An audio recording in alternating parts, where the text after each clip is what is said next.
Hello everybody. Despite the Marvel Cinematic Universe being a huge success, and superhero movies and shows being more popular now than they've ever been, it sucks that we still haven't gotten a good Fantastic Four film. Sure, there are some good things about them, but overall, they're all deeply flawed movies. Especially Fan 4 Stick, which will probably be the first of these movies I'll review, after my 50th episode of course, because it is absolutely abysmal, and I'd like to wash my hands of it as quickly as possible. But yeah, be it through general incompetence, studio interference, not having a budget, or any number of reasons, the Fantastic Four haven't had the best luck with being adapted into film. Which is really unfortunate, especially since the premise isn't all that complicated. Seriously, all anybody has to do to write a Fantastic Four story is take a close-knit quartet of adventurous scientists, give them amazing superpowers as a result of a scientific mishap, typically a mishap which occurred in space, and have them work to save people and the world while fighting some supervillains. In fact, it's such a simple premise that you could give them completely different powers and they'd still be fantastic. Which is why today I'm looking at the 6th issue of Marvel's What If comic, which happens to be a better Fantastic Four story than any of the movies. That, and they get different powers in this one.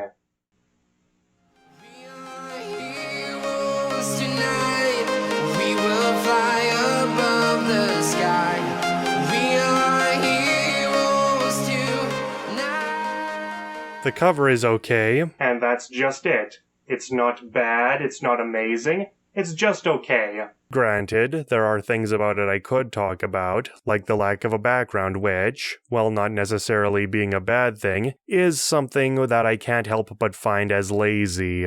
Or the fight scene between the regular Fantastic Four and their alternate universe selves, which, while it does look good here, does have one key problem. It's false advertising. Yeah, both groups don't so much as meet in this comic, never mind throwing fisticuffs. But I really should stop talking about this cover and get on with the review. Speaking of, the comic opens on a fight scene between some robbers and the regular Fantastic Four, and after that there's a recap of the events that gave them their powers in the first place. And I'm going to skip over this, mostly because these bits just take away from the actual story that this book is about. Sure, establishing this stuff for people not already familiar with the Fantastic Four is important, and it isn't too big of a problem for a comic that's 33 pages long. But then you realize that the opening fight scene and the origin recap take up 4 pages each, meaning 8 pages of this comic are taken up by information that's only tangentially relevant to the main story. This is a problem, and not just because this info dump could have been cut down to 4 pages easily. It also takes page real estate away from the main story, which does have a bit of a negative effect on the ending, and it wastes time giving the reader information that's only slightly relevant to the main story. Though, having said that, there are 2 things which are important to the main story which are established in this prologue. The first being that the mainline Fantastic Four got their powers from cosmic rays affecting aspects of their personality. Basically, Reed Richards, the team's leader, got super stretchy powers because he goes to extreme lengths for scientific knowledge. Ben Grimm, Reed's best friend and the team's accomplished pilot, became made of stone because he is consistently a tough guy. Johnny Storm can turn into a fire elemental because he's hot-headed, and he always wanted to plagiarize the original Human Torch. Oh, by the way, before the Fantastic Four existed, Marvel already had a character called the Human Torch who was actually a robot. Look it up. And Johnny's sister, Susan, can turn invisible because she was the least outspoken of the group. Well, that, and giving women in the 1960s superpowers that would actually be useful in a straight-up fight would be, most unorthodox. Oh, and if you're wondering what her later development of force field powers has to do with her personality, I haven't the slightest idea, but it isn't brought up in this comic, so it isn't something we need to be concerned with. Speaking of, the other thing from the intro we do need to be aware of is this guy, Uatu the Watcher. He's a member of an alien species known as the Watchers, who are stationed throughout the universe observing the goings-on of absolutely everything, even other realities. Because of that, he was made the narrator for the first run of What If stories and some of the later What If issues, be they from later runs or some one-shot issues. That, and he's supposed to show up in Marvel's What If animated series as that show's narrator as well. Also, his first appearance ever was in Fantastic Four number 13, so his appearance here is more than appropriate. Anyway, with the intro out of the way, Uatu starts the main story proper at the same events that gave the regular Fantastic Four their powers. But this time, there was a profound difference. This time, these events occurred in one of the JoJo universes, so their powers manifested as stands. All joking aside, the actual difference in this universe is that the cosmic rays affected different aspects of their personalities, something which becomes apparent as, after the rocket shuttle they were in crashes back on Earth, Ben has massive wings burst out of his back, and they work too. Upside, he can now save millions on transit fare. Downside, he's gonna have a hell of a time trying to fit into any kind of tight seating. And Ben, it would seem, is perfectly happy with this aviation upgrade. Which is a nice change up from how his mainline counterpart felt about his superpowers. However, Johnny Storm is less than thrilled about this, pointing out that those cosmic rays could have altered them all in any number of ways. Just as his skin is starting to turn gray and shiny. Oh, Matanui, protect us! He's been infected by Eggman's metal virus! Nobody touch him! Actually, Johnny is being turned into a form of living robot as a result of the cosmic rays. He's more machine now than man. And he isn't taking it well, freaking out and threatening to attack Ben with an entire tree trunk. Fortunately, Susan Storm's powers kick in as she reflexively tries to calm her brother down. And no, that isn't an art mistake causing her body to stretch out like that, even though Johnny's purple arm and side boob are. Much rather, Susan in this universe has the same elasticity powers as Reed Richards does in most every other universe. And, while it is disappointing that she doesn't have a more unique power like the rest of her compatriots, this is still great in a meta sense, since her original superpower was degradingly situational, so giving her the same powers as the team's leader is a nice upgrade, on par with the force field power her main universe counterpart eventually got. That, and it's kinda cute that both Susan and Reed, who are a couple in the main universe, have the same superpower in different timelines. Though, speaking of Reed, the trio finally realize that their big-headed leader still hasn't stepped out of the shuttle's wreckage, so they should probably go in and see how he's doing. Well, that's just great! Now Reed Richards is dead! Should've called this comic, What If the Fantastic Four Were Actually Named the Tragic Trio? Fortunately for Reed, the explosion didn't kill him, it just destroyed his body, so now he's all brain. Which will be less than ideal for him if the Marvel zombies cross into this universe. Thus they became the Fantastic Four, made up of Ben Grimm as Dragonfly, because his wings look like a cross between a dragon's and a fly's. And as for that whole the cosmic rays gave them superpowers based on their personalities thing, he got those wings because he really loves flying. Johnny Storm as Mandroid, because that's the most blunt way of describing him now. And the cosmic rays transformed him into a robot because he is a massive tech geek. Susan Storm as Ultra Woman, because she has a pliable, flexible personality.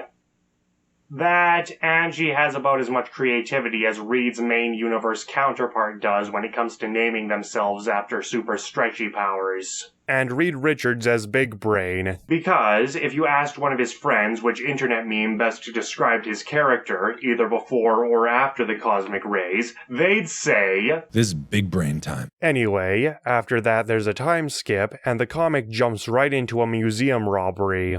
A museum robbery led by a demon who was summoned to lead this robbery by a mysterious individual who desires this bit of bling known as Blackbeard's treasure. Comic books, everybody. Of course, it doesn't take long for the Fantastic Four, or at least 3 of them, to show up and start kicking ass. Susan is quick to subdue the non-demonic robbers, which just goes to show how useful elastic powers can be. However, Johnny and Ben, despite their best efforts, have trouble taking the demon down because, well... It's a demon.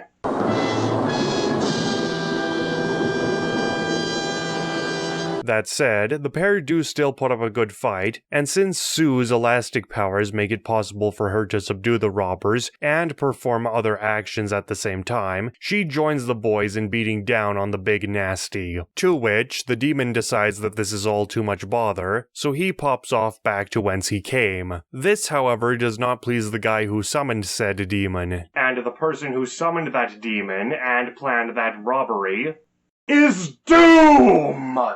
Well, to be more coherent, Victor Von Doom, also known as Dr. Doom, is the main antagonist of the regular Fantastic Four, and for good reason. Not only is he both a brilliant scientist and a master sorcerer, but he's also the despotic dictator of an entire country. Though that last bit isn't all that important in this story. What is important is that whole Master Sorcerer thing, as he uses those powers to learn more about the Fantastic Four, such as that they have already fought a number of opponents, which are the same ones that the regular Fantastic Four fought in their first couple of comics. That, and he also finds out that the team is led by his old university rival, Reed Richards. Oh, by the way, Reed and Doom actually have a history together, which I won't be talking about here because it'll be far more appropriate to talk about that in a review which actually deals with the regular Fantastic Four. But yeah, Doom apparently swore to make Reed suffer for stopping an experiment of his in the past, and now he's going to do just that, though not before using the brain's powers to further his own ends. And then he snaps the head off a Reed Richards voodoo doll. One of these days, Richards. Pow! To the moon! Meanwhile, at the Baxter Building, which is the main base of operations for the Four, and, in this universe, has been converted into a body for Big Brain, the leader of the Four is psychically checking in on his comrades as they're out and about, and lamenting that he can't do the same. In particular, he is greatly disheartened by the fact that Susan, who, while still having feelings for Reed, doesn't feel that a relationship would work out between them after his transformation, and she is thinking of starting a relationship with somebody else, possibly Ben. This hits Reed hard as, even though he has made great strides in scientific discovery and can always contact his teammates or anybody else at any time with his psychic powers, he can't help but feel isolated and alone. And I really like this. Especially after reading Civil War, where Reed Richards was characterized as being a science-obsessed idiot who gave not a crap about a single one of his friends or teammates, even when one of them was hospitalized. So yeah, I really like the way Reed is characterized here. Though, unfortunately for Reed, it is at this moment that Doom chooses to show up, and he takes advantage of Reed's vulnerable emotional state to convince the brain that he can gift him with a brand new body. Richards is suspicious at first, seeing as this man won't give a straight answer about his name, and he broke into a building which Reed monitors at all times while only setting off a single alarm to get the brain's attention. But ultimately, the allure of finally having a real body again gets the better of Reed, and he agrees to be transported with the masked man back to his lab, right as Johnny walks in. And the mandroid is none too pleased with this turn of events, though Reed does try to calm things down. Wait a second, Johnny, let me explain. Yes, fool, try explaining. Try doing anything now that I've switched on this Cerebro shield. Doom has no more time for subtlety. Doom has gone 2 minutes too long without self-aggrandizing.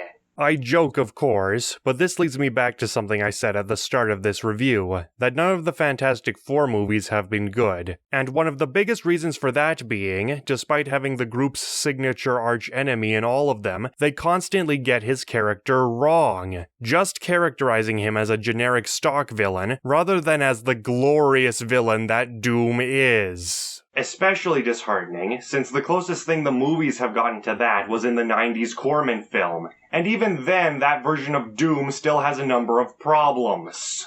Victor Von Doom, even in his more subdued iterations, is so much more than just a stock villain. Much rather, Doom is a brilliant, hammy, magnificent bastard who has more than earned his place in the upper echelons of superhero villains, not just in Marvel Comics, but in the entirety of the superhero genre. And he accomplished that because of how over the top he is, because as far as he's concerned, he deserves to dominate because he is Doom. And this brings me to his greatest flaw: overconfidence. Sure, Doom talks a big game because he can back his boasting up with ingenious planning and raw power, but he's also very prone to making short-sighted decisions, especially when he's on the very cusp of victory. Something which is exemplified quite well here as, well, it would have been smarter for Doom to continue tricking Reed and the newly arrived Johnny. As far as he's concerned, he's already won. He has Reed Richards, somebody he's hated for years, trapped in a position where he is powerless to do anything. Furthermore, Doom is more than a match for the Mandroid, knocking him unconscious after a quick fight before getting away. So yeah, on the face of it, it seems like Doom has won, but by leaving the Mandroid behind, and aware of the fact that he's a bad guy, he's made a bit of a misstep. Because after Ben Grimm is informed about this, he immediately figures out what's going on because he also knew Doom back in the day, and thus the rest of the Fantastic Four rush off to save Reed. Something which probably wouldn't be the case if Doom had made a bluff check, but as I've already said, he just can't help but gloat when he's winning. Which Doom is currently doing to Reed right now at his lab in Latveria, which is the country which Doom, sorta runs. Notably, explaining that he plans on using Reed's phenomenal mental abilities to power a time machine, which Doom intends to use to steal Blackbeard's treasure around the time it was nice and new. I love comic books. Of course, doing this to Reed will leave him as little more than a really gooey processing component without a personality, but fortunately, it'll take some time for Doom to make progress on this project, and the rest of the Fantastic Four have just arrived. Though, Doom was quick to shoot their craft down, but they survived the crash and are quick to make their way into the castle, wherein they choose to split up. Because Big Brain isn't the only member of the team who's prone to bouts of stupidity. And after running into some traps which they were only able to escape from because said traps were weak to their respective superpowers, the trio find and confront Doom. Ben even brought a mace that he had taken from one of the suits of armor lining the castle walls for this fight, though all of them should have scooped up a couple of weapons for this fight as, despite them giving it their all, the trio just aren't enough to take down Doom. If only their team had had 4 able-bodied combatants, then they might have stood a chance. But unfortunately, 3 just isn't company or crowd enough. However, Doom's brutal beatdown of the 3 will prove to be his undoing, as Reed has actually been trying for a while to build up enough mental strength to attack Doom. And while his first attempt at this failed, the sight of all of Reed's friends put in danger has filled him with enough determination to effectively strike back at the villain. If this was an anime instead of a comic book, this would be the part where the main theme starts playing.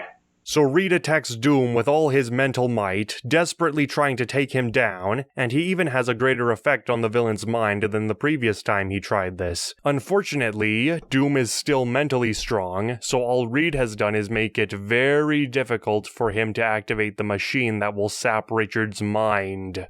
No, Doom, don't depress that button. That button is perfectly happy, Victor. Making it depressed would just be mean. Ha! Richards, you simpleton! I will depress that button! For my name, it rhymes with Gloom! And unfortunately for Reed Richards, Doom manages to press the button. Unfortunately for Doom, however, pressing the button causes a psychic energy backlash which blows up the room. Boy, that escalated quickly. Oh, and somehow the rest of the 4 survived that. Them and somebody else as well, though it isn't the person who they thought survived it. Yeah, it turns out that Reed Richards was able to overtake Doom's body before his old body, or the single organ that was left of it, was destroyed. And apparently, the rest of the team are just all too happy to accept that their former friend is now possessing the body of a treacherous megalomaniac, and, after a brief talking, welcome him back with open arms.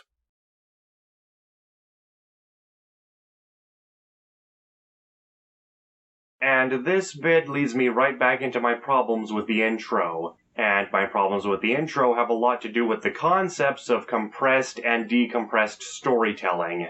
For those of you who don't know, both compressed and decompressed storytelling are storytelling concepts which, while they can show up in other mediums, are practically ingrained into the medium of comics. Decompressed storytelling is, put as simply as I can, storytelling that focuses on visuals to inform the audience with either a regular amount of dialogue or little to no dialogue. In the realm of comic books, decompression is used to tell stories more cinematically, and it often shows up in issues that are collected and even made explicitly for trade books. Now, the specifics on trade collections are something I'll have to go into in a later video, but that does lead into the pros and cons of decompression in comics. When done correctly, decompressed storytelling can make for great cinematic stories with incredible art and characterization, but when done badly, it can result in stories that are slow, vapid, and stretched out over more issues than needed.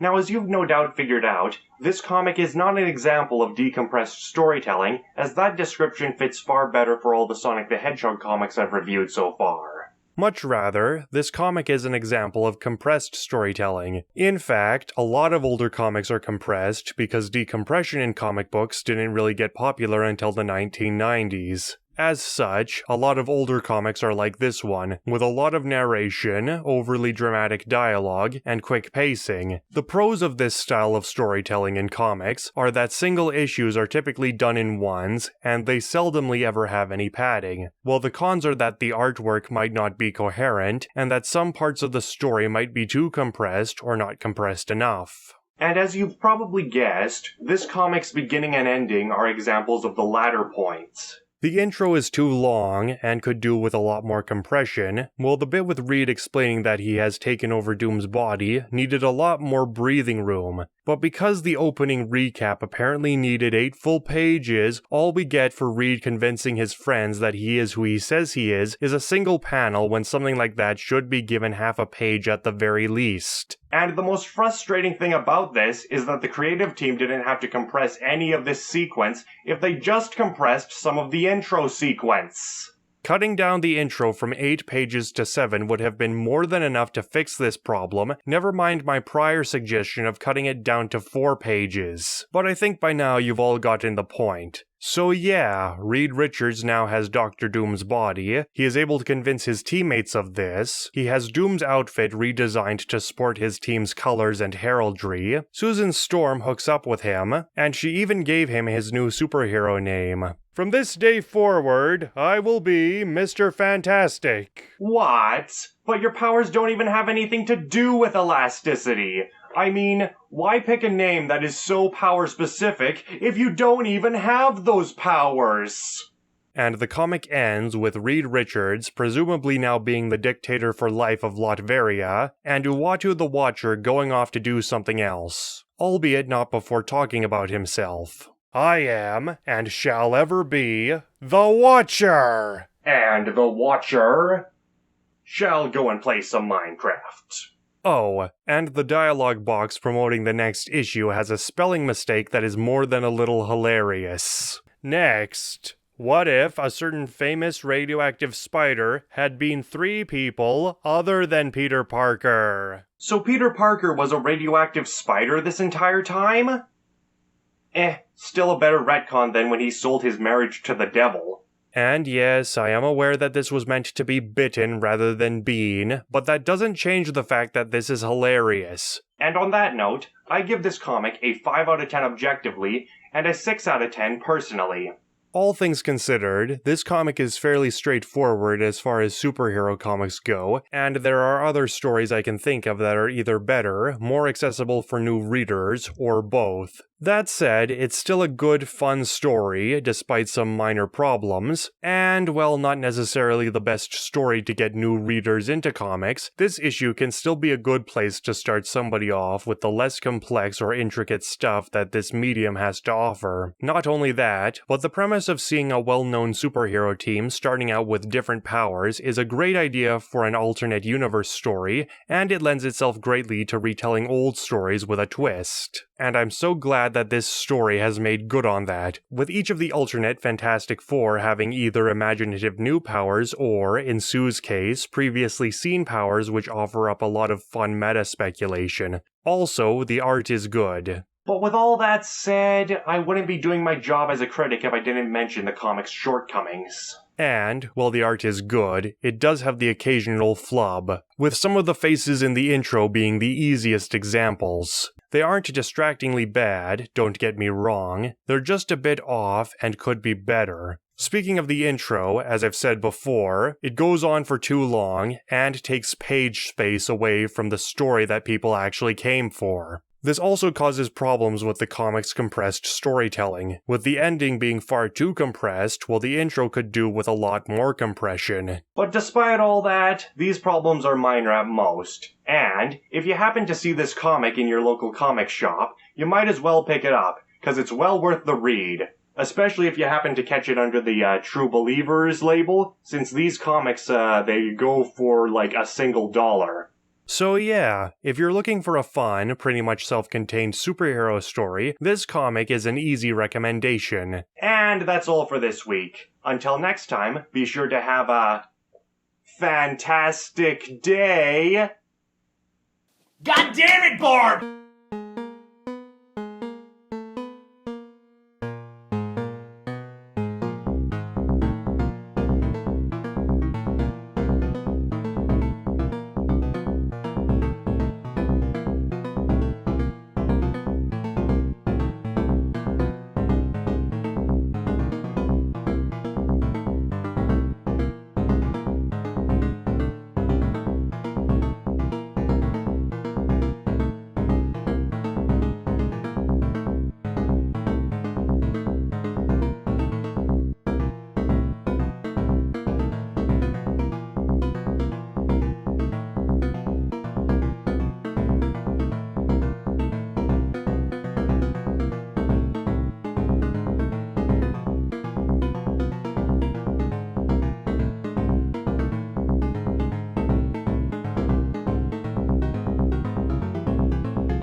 And remember kids, if a mysterious man asks you to get into their black windowless jet plane under the guise of getting you your old body back, don't listen to them. They'll just kidnap you and use your current body as a component for their world domination scheme. Not really the most applicable of PSA messages, but so long as it teaches Alphonse Elric about stranger danger, it will have served its purpose.